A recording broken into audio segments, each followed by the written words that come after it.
Bonjour et bienvenue dans Bonjour chez vous. Alors hier, on a parlé d'autorité et je vous le disais, toute cette semaine, on vous équipe pour le combat spirituel.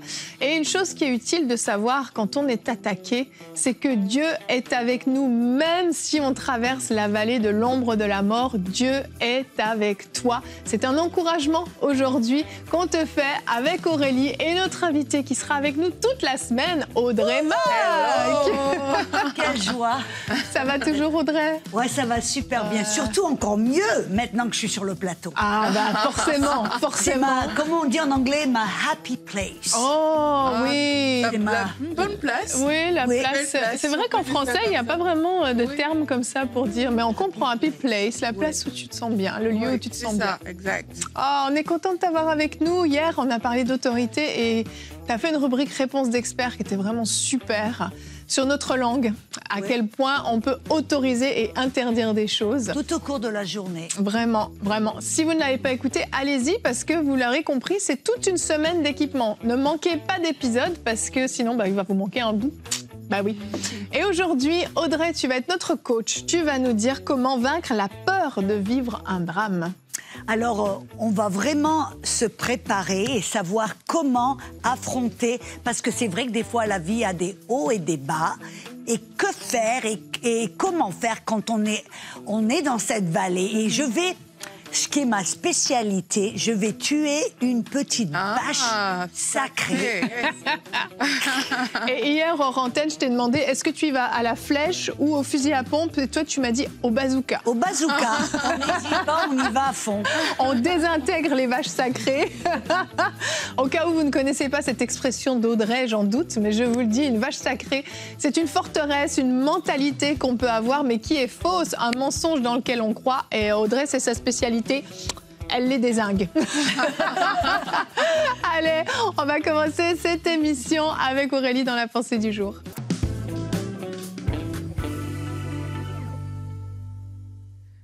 Lorsque la situation semble perdue ou désespérée, on aimerait t'encourager aujourd'hui à élever les yeux vers Jésus-Christ. Quelquefois même, on attend que ce soit vraiment désespéré et pourtant, ça devrait être notre premier réflexe. Mais aujourd'hui, quel que soit ce par quoi tu passes, s'il te plaît, choisis de focaliser ton regard sur Jésus. Dans Hébreux 11, c'est l'histoire des héros de la foi que j'aime beaucoup et je me rappelle ce jour où je l'avais lu. Hébreux 11, il y avait cette vérité qui s'est imposée à moi. Ils avaient tous en vue quelque chose. Lorsqu'on lit Hébreux 11, Abraham, en offrant Isaac, la Bible dit qu'il a vu que Dieu pouvait ressusciter des morts, parce que Dieu était grand à ses yeux à ce point-là. En parlant même de Sarah, la Bible dit qu'elle a vu quelque chose. Elle a vu la fidélité de Dieu. Moïse, en faisant l'aspersion, la Bible dit que comme voyant celui qui est invisible, et il a préféré souffrir à cause de cela, la mère même de Moïse, on dit que c'est par la foi, elle a vu que Moïse était beau et parce qu'elle a vu que cet enfant-là avait un destin, eh bien, elle n'a pas suivi l'ordre du roi. Et quand on continue dans Hébreux 12, la Bible nous encourage à voir, donc à regarder Jésus-Christ, le chef et le consommateur de notre foi. Tout ça pour vous dire quoi? C'est que quel que soit ce par quoi vous passez, il faut lever les yeux et il faut voir quelque chose. Il faut voir Jésus dans la dimension dans laquelle il va se présenter à vous. Pour Abraham, il s'est présenté comme ce Dieu qui ressuscite les morts, qui donne la vie, mais qui appelle les choses qui ne sont pas en fait comme si elles étaient. Et je suis convaincue que dans ta situation, Jésus veut se présenter à toi d'une certaine manière, mais il faut que tu ouvres les yeux, il faut que tu le vois, il faut que tu ailles chercher dans la prière et tu vas voir que beaucoup de choses qui avaient été diagnostiquées. Parfois, on pense que la situation est pliée. On pense que c'est fini. Game over. Voilà, tout est terminé. Mais tant et aussi longtemps que Jésus n'a pas dit que c'est fini, en fait, ce n'est pas fini.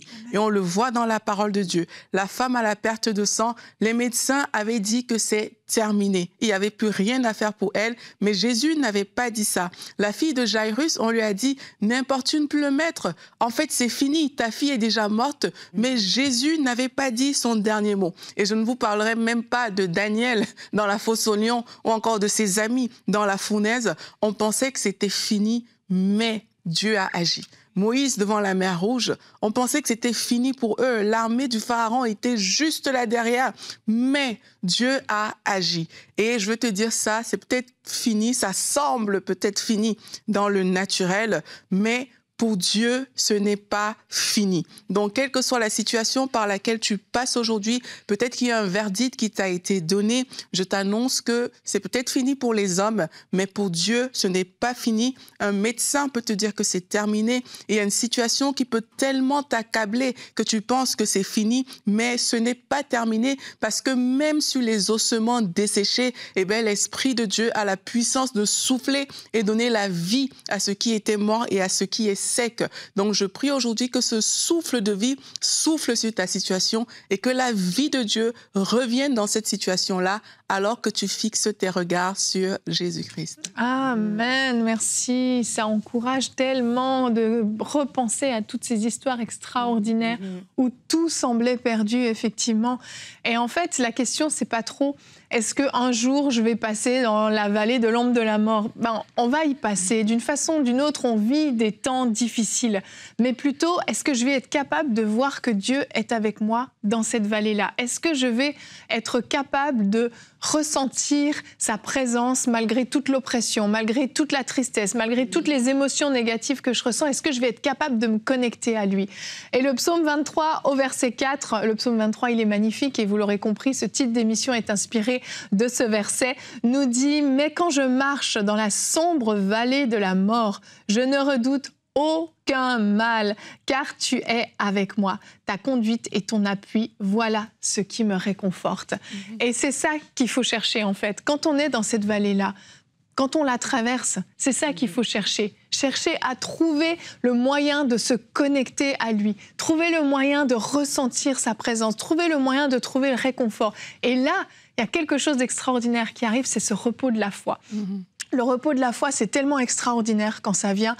C'est surnaturel. Les circonstances autour de nous sont catastrophiques, mais à l'intérieur de nous, il y a une paix incroyable. Une paix qui dit « tout va bien parce qu'il est là ». Je ne vois pas de changement, c'est la catastrophe, mais tout va bien parce qu'il est là. Et s'il est là, il interviendra. Quand, comment ? Peu importe, je sais qu'il est là et je sais qu'il interviendra. Le repos de la foi, c'est quelque chose d'extraordinaire et de clairement surnaturel. On peut avoir l'air un peu fou dans ces moments-là, d'ailleurs, parce que ça n'a pas de sens, en fait. C'est ça.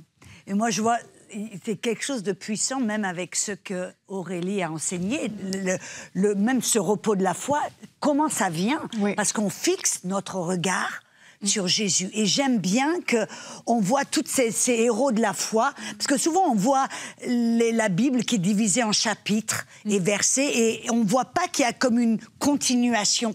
Mais quand elle parle à tous ces héros de la foi, après ça enchaîne avec Hébreux 12, 11, fixant notre regard sur Jésus, qui est celui qui est l'auteur de notre foi et celui qui perfectionne notre foi. Mais le tout, ce que j'aime bien, c'est de continuellement fixer notre regard, parce que c'est vrai que, et moi-même je me rappelle quand une chose que j'aimerais dire, c'est quand dans cette situation, parce que tu as dit, c'est vrai qu'on va sûrement passer par des moments difficiles, mais la chose que je crois qui est importante, c'est de ne jamais adopter une mentalité de victime. Tout à fait. Et c'est là, parce si on est une victime, on ne sera jamais vainqueur. Si on est une victime, eh bien, tout d'un coup, on fixe notre regard sur pourquoi ça m'est arrivé, pourquoi ça...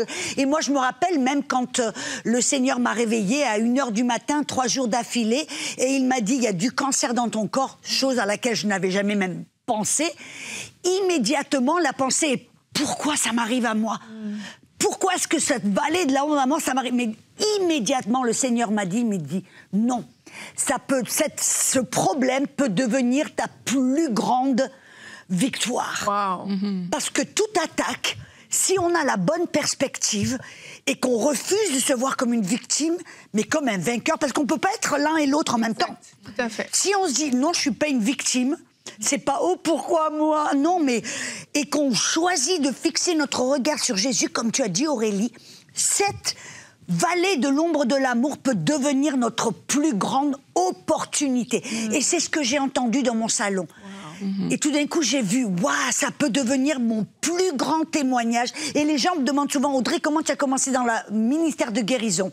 Voilà où j'ai commencé. Dans mon salon, où j'ai choisi d'être comme une victime et de me voir comme un vainqueur. Et cette chose cette vallée de l'ombre de la mort a tourné. Et c'est devenu un des plus grands témoignages. Alléluia. Ouais. Et j'aimerais aussi encourager les personnes à avoir Jésus comme seule option. Oui. Parce que je sais que parfois on cherche.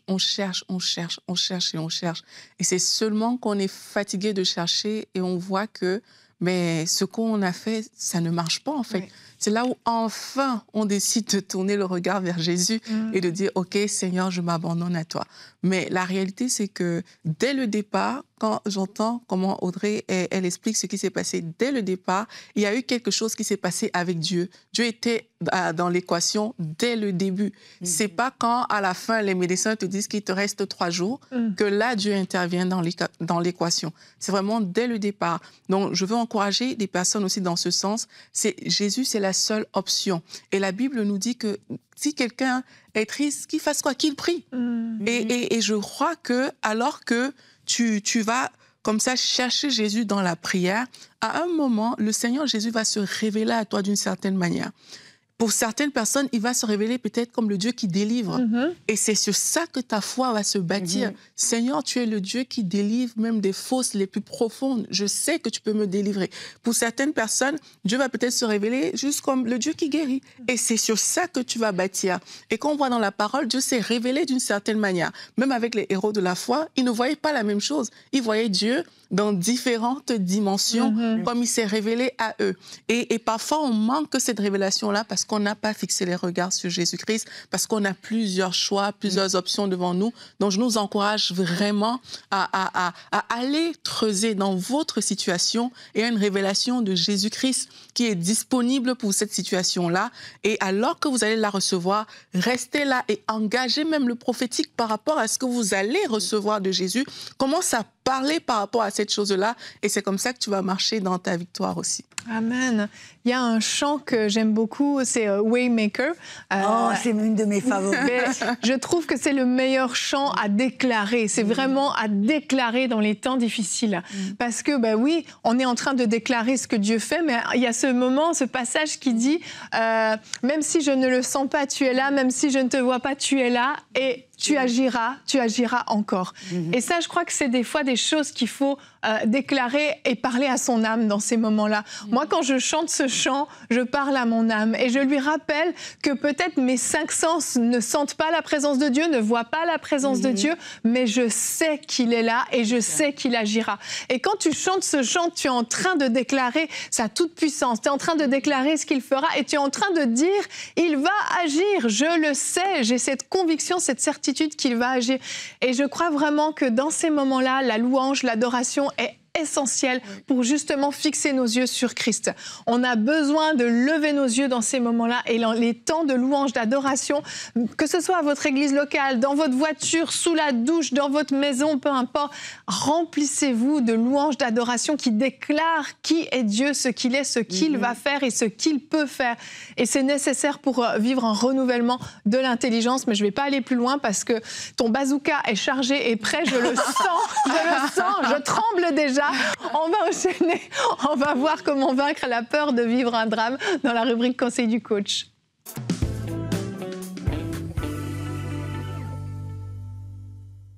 Alors déjà là, la peur de vivre un drame, ça veut dire qu'il y a une attente, quelque chose à laquelle vous attendez. Et ça vient de quoi ça, cette attente pour le pire? Ça vient que quelque part, nous n'avons pas une révélation de qui est Dieu. Et la première chose que je voudrais dire, c'est que Dieu est amour. Et il y a un verset clé où l'apôtre Jean, l'apôtre que Jésus aimait, il se vantait un petit peu parce qu'il avait cette révélation que Dieu était amour. Et il a dit, nous avons connu l'amour que Dieu a pour nous et nous y avons cru, car Dieu est amour. Et celui qui demeure dans l'amour demeure en Dieu et Dieu demeure en lui. Et c'est quelque chose de super important de savoir que si vous êtes dans la vallée de l'ombre de la mort ou que vous avez peur d'atterrir dans la vallée de l'ombre de la mort, vous devez déjà, d'ores et déjà, savoir que Dieu est amour. Cependant, ça veut dire que ce n'est pas Dieu qui vous y a mené. Il y a cette notion que Dieu est souverain et que Dieu, des fois, pour nous affermir, pour nous enseigner, pour nous humilier, que c'est lui qui va nous amener dans la vallée de l'ombre de la mort. Ah, donc, si on se dit, c'est Dieu qui m'y amène, on se dit, je dois subir. Et c'est quelque chose de tellement diabolique. Parce que si vous regardez le psaume 23, vous devez faire attention au prénom. Parce qu'il dit « Dieu est mon berger, je ne manquerai de rien. Il me fait venir dans les verts pâturages. Il me fait reposer vers les eaux tranquilles. Il me mène vers le sentier de la justice. » Vous avez remarqué ? Il. Mais quand je marche dans la vallée, vous avez remarqué un changement de pronom personnel. Ça veut dire, moi je vois ça quelque chose comme, c'est un flagrant, que ce n'est pas Dieu qui me mène dans la vallée de l'ombre de la mort. C'est Amen. Moi peut-être, j'ai fait une erreur, j'ai pas compris, j'ai pris une mauvaise décision, j'ai désobéi, peu importe. Il y a mille et un scénarios où on va peut-être atterrir dans la vallée de l'ombre de la mort. Mais là, on doit se dire, ce n'est pas Dieu qui m'y a amené, parce que Dieu est amour. Et Dieu ne tente personne avec le mal, car il est bon. Amen. Pour moi, déjà, c'est la vérité numéro 1. Et vous voyez, souvent les gens, ils disent, et j'entends les gens qui disent « Ah, mais moi, c'est au milieu de la vallée que j'ai connu Dieu. C'est au milieu de la vallée de l'ombre de la mort que j'ai rencontré Jésus. » Et en fin de compte, on a cette logique que si c'est au milieu de la vallée de l'ombre de la mort que j'ai connu Dieu, j'ai rencontré Jésus, que c'est Dieu qui a dû m'y amener. Mais c'est comme si on disait à des pompiers qui sont les premiers sur la scène de l'incendie, « Ah ben c'est vous qui avez mis le feu, parce que c'est vous qui arrivez les premiers. » Ou aux infirmiers, « Oh, il y a eu un accident, vous êtes les premiers sur la scène de l'accident. » Mais c'est vous, je me demande peut-être, qui avez causé cet accident. Ce serait stupide, n'est-ce pas ? Pourquoi accusons-nous Dieu de mettre le feu et de causer des accidents, de faire des accidents ? Non, Dieu, il est comme le pompier ou comme l'ambulancier. Il est le premier sur la scène, pendant l'accident, le problème, il est là, comme on a vu dans Psaume, il est avec nous dans la vallée de l'ombre de la mort. Sa houlette et son bâton, c'est pas pour nous battre, c'est sa parole et son Saint-Esprit pour nous encourager, nous guider, nous amener hors de la vallée de l'ombre de la mort. C'est qui Dieu est. Alors, comment d'abord vous débarrasser de cette peur, La Bible nous dit que l'amour parfait chasse la crainte. Vous allez devoir méditer l'amour de Dieu pour vous. Méditer. Moi, j'aime bien Hébreux 11, Sarah. Je vois Aurélie, elle a parlé de Hébreux 11, du chapitre des héros de la foi. Et on voit que, par exemple, Sarah, au milieu, elle, où elle se demandait comment ça va arriver, quand ça va arriver, avec qui ça va arriver, qu'est-ce qui va se passer, je suis persuadée qu'elle avait des doutes, elle avait des craintes, elle avait des peurs. Mais comment la Bible nous dit qu'elle a été fortifiée au milieu de ce voyage? Comment s'est-elle fortifiée? Elle a considéré Dieu fidèle. Elle a considéré Dieu amour, il m'aime, il est fidèle. Qu'a-t-elle fait d'une manière pratique? Elle a dû se faire, comme on dit, un petit speech, amen, un pep talk. Elle a dû dire, Sarah, rappelle-toi quand Dieu t'a délivré des mains du Pharaon. Rappelle-toi quand Dieu t'a délivré des mains de ceci. Rappelle-toi quand Dieu a pourvu pour toi et Abraham au milieu de la famille. Rappelle-toi. Elle s'est rappelé l'amour de Dieu et la fidélité de Dieu. Et ce genre d'amour et de fidélité, ça va ça va chasser cette peur du mal, cette peur de cette vallée qui peut peut-être vous arriver. Vous allez être dans l'amour, dans la sécurité, mais vous allez devoir être intentionnel. Ça ne va pas se faire tout seul. Vous voyez, la peur vient, et quand on est dans la peur et on choisit d'être dans la peur, on est dans le domaine du diable. on lui ouvre la porte, on lui permet de faire ce qu'il veut, quand il veut. Et dans la peur, on est dans son territoire. Alors, ne mettez jamais le pied dans son territoire. Ça veut dire que d'une manière intentionnelle, vous allez devoir vous lever dès que vous ressentez ces petits moments de peur ou cette petite crainte. La peur du drame, la peur de la maladie, la peur de ce qui peut arriver. Vous allez devoir, comme Aurélie l'a si bien dit, fixer votre regard sur Jésus. Méditez l'amour de Dieu, la fidélité. Et moi, j'aime bien. Vous savez, vous vous rappelez quand Jésus était sur le point d'aller être crucifié, de quitter les disciples, il leur a dit quelque chose de puissant. Jésus savait ce qui était sur le point d'arriver, ce que les disciples étaient sur le point de vivre. Pour eux, c'était comme la vallée de l'ombre de la mort, j'en suis persuadée. Et Jésus leur a dit, ne laisse pas ton cœur se troubler. Dans la Louis II, même la Darby, on ne voit pas l'amplitude et la profondeur de ce verset. Dans la King James, ça dit quelque chose de beaucoup plus puissant. Ne permets pas à ton cœur de se troubler. Ça me révèle que nous avons un choix. Nous devons dire non à la peur. Et comment nous allons faire? Nous allons fixer notre regard sur l'amour de Dieu. Et je vais, pour finir, vous dire 2 versets que je vais lire. Sur ces 2 versets, peut-être, si vous êtes donné à cette peur de la vallée, de l'ombre de la mort, vous devez les prendre, ces versets, les placarder sur votre miroir, votre frigidaire, vous allez tous les jours, et vous allez fixer votre attention, méditez la fidélité, l'amour de Dieu, c'est lui qui vous couvre, c'est lui qui vous protège. Êtes-vous prêts? Psaume 121, versets 7 à 8. L'Éternel te gardera de tout mal. Il gardera ton âme. L'Éternel gardera ton départ et même ton arrivée, dès maintenant et à jamais. Psaume 91, ça c'est tout un psaume que vous pouvez méditer. Dans le verset 4 et 5, il dit « Il te couvrira de ses plumes et te couvrira un refuge et tu trouveras un refuge sous ses ailes. Sa fidélité est un bouclier et une cuirasse. Tu ne craindras ni les terreurs de la nuit, ni la flèche qui vole le jour. » Vous avez remarqué, la fidélité de Dieu, l'amour de Dieu est comme une cuirasse qui protège votre cœur, qui protège vos organes vitaux. Et c'est ce que vous devez faire. Méditez l'amour et la fidélité de Dieu constamment et fixez votre regard sur Jésus, sur l'amour du Père pour vous.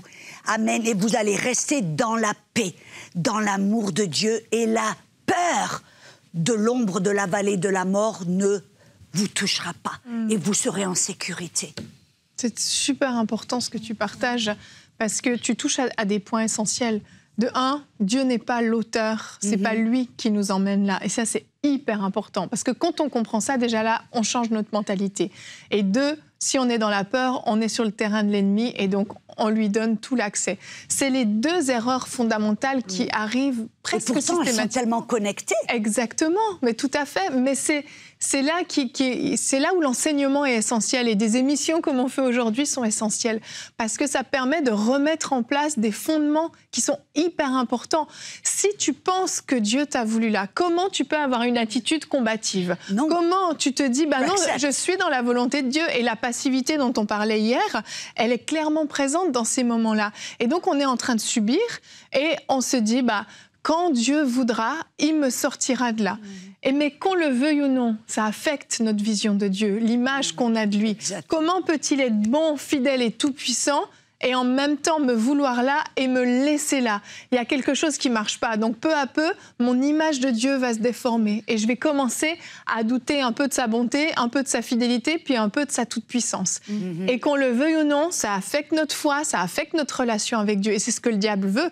Peu à peu, il nous éloigne, il nous éloigne, il nous éloigne. Et là, la peur peut prendre toute la place. Comment ne pas avoir peur si je pense que Dieu n'est pas bon, que Dieu n'est pas fidèle et qu'il n'est pas tout-puissant? Mais bien sûr que j'ai peur. J'ai plus de solution. J'ai plus de solution. C'est ça. Et c'est un espèce de cercle vicieux qui est très, très sournois. Parce que clairement, c'est le plan du diable de nous garder enfermés dans cette mentalité-là. Et peu à peu, il nous éloigne, il nous éloigne. Et certains ont abandonné la foi à cause de ça, disant, il était où Dieu? Finalement, quand j'ai eu besoin de lui, il était où?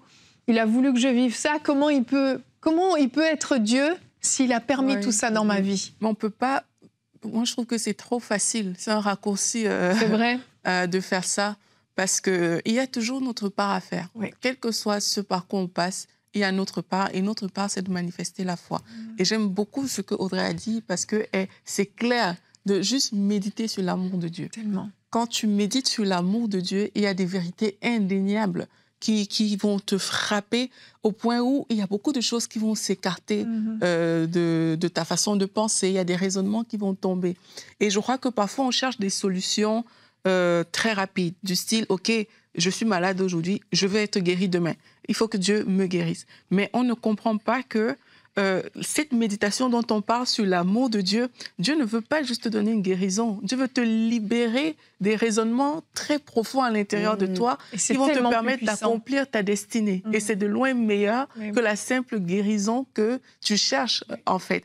Et c'est ce travail-là que le Seigneur va faire. Mais sauf qu'il le fait, comme Audrey disait, dans une période qui est un peu sombre de ta vie. Et il faut savoir reconnaître ce genre de choses et bénir le Seigneur par rapport à ça et s'ouvrir. Moi, je veux m'adresser à toutes les personnes qui peut-être souffrent aujourd'hui et peut-être qui, comme tu dis, soit elles ont peur, soit elles se disent « mais Dieu est où ?» etc. Commencez à méditer sur l'amour de Dieu comme Audrey a partagé. Allez chercher dans la Bible ces versets qui parlent de l'amour de Dieu et dites à Dieu « Seigneur, révèle-toi à moi ». Pour une fois, peut-être, Seigneur, c'est toi que je cherche, avant même de chercher à sortir de cette situation désespérée. Et vous allez voir que notre Dieu, comme on a dit, il est fidèle, il ne ment pas. Il va vous amener dans des choses que vous ne comprenez pas encore aujourd'hui, mais des choses pour votre destinée qui dépassent ce que vous êtes en train de lui demander actuellement. Et ce que j'aime bien de Dieu, il est tellement bon, tellement amour, c'est que si on a la bonne perspective, même ce que l'ennemi fait pour nous faire du mal et nous détruire, Dieu, si on adopte cette bonne perspective, Dieu peut prendre cela et le tourner pour notre bien. Exactement. Et mais tout ça, pour moi, qu'est-ce que c'est c'est une relation. C'est ça, ce n'est pas simplement appliquer des méthodes. Et j'espère que ceux qui nous regardent, vous comprenez. Ce n'est pas appliquer méthode A, appliquer méthode B et des clés pour ceci. Non, nous parlons de relation avec un Dieu vivant qui est amour, qui veut te parler, qui veut te guider, qui veut te fortifier. Moi, c'est ça, c'est la clé. Tellement. C'est comment entrer dans cette relation d'intimité avec un Dieu qui nous aime. Même quand on est dans la vallée de l'ombre de la mort, on apprend à le connaître mieux, on apprend à se laisser guider, bercer, aimer par lui. Merci et ce que l'ennemi veut faire, Dieu, il le retourne. Complètement. C'est essentiel ce que tu dis. La relation, c'est ce qui doit dominer. Et oui, c'est pas appliquer des principes. Il s'agit d'une relation. Merci de le dire, Audrey. Voilà tout ce qu'on avait à vous partager aujourd'hui dans ce jour 2 d'équipement. Et je crois que vous avez reçu vraiment, je crois qu'il y a des yeux qui se sont ouverts et des compréhensions, des révélations qui ont pris place. Et vraiment, je glorifie le Seigneur pour ça. Merci beaucoup Audrey, merci Aurélie. Et demain, on continue. Crois jusqu'à l'exaucement. Et oui, c'est une affaire de foi. Et parfois, il faut passer à un autre niveau de foi. Et Audrey, tu feras une rubrique conseil du coach. Comment tenir ferme quand rien ne semble bouger? On en a déjà parlé un petit peu avant, mais on va continuer. On a encore plein de choses à dire. Ah oui, oui. Allez, à demain. Bonjour chez vous.